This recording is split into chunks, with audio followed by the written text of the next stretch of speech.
grew up in Egypt, a Muslim country where Christianity is a minority, and if you dare speak the name of Jesus, you will either die or your church will get bombed. Like in Egypt right now, Christians are getting killed all the time. Last week there was a mother who went to the front of the church and found her 3 kids by the Muslim Brotherhood last week. This is all in Egypt. In Egypt, so this in is a Christian literally church. In a Christian church. Yeah. On Easter Sunday, you literally go to church, and you know that, like, while in America we go to church on Easter and it's production, and even Christians don't even want to go to church on a Sunday. In Egypt, Christians know that my church can be bombed one Sunday, and they still rock up to church. So we grew up in a country where if you wanted to I've got to pause you real quick. I'm sorry. I didn't see any headline news about that. You're not going to see I follow pretty carefully persecution of Christians globally because I care, and you know, if you know who to follow, you can kind of get a sense of it. These were children, the children of a Christian mother were kidnapped by jihadists, or who were slaughtered and.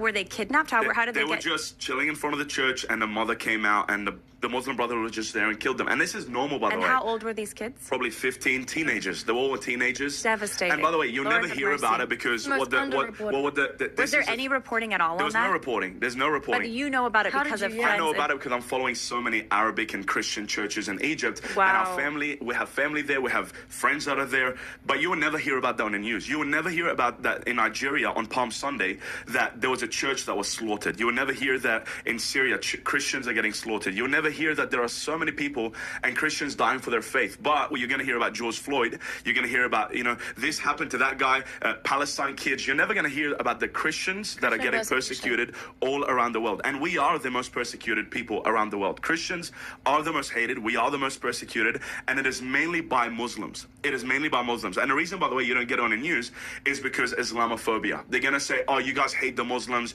They don't talk about Islam like that. Islam is a religion of peace. The moment you see what real Islam is and what Muslims are doing to Christians around the world, you will kick every Muslim out of their mosque and say, do you believe that Christians should be killed?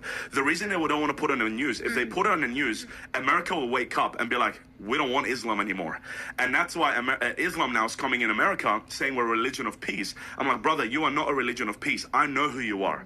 You know that friend that you have, and you know their real face, but in front of people they act all nice, and you look at them and you're like, I know who you are. That's us. We came from Egypt. We grew up in Egypt, a Muslim country. So were you raised Muslim? So we were raised Christian. Okay. So Christian minority in Egypt. We were raised in a Christian family, and in Egypt it's very hard to start a church because it's a Muslim country. Muslims don't want new churches. So my dad decided, I'm going to preach to Muslims. So my dad's main ministry in Egypt was, I'm going to preach to as many Muslims as possible and get them to convert to Christ. Sounds dangerous. Very dangerous.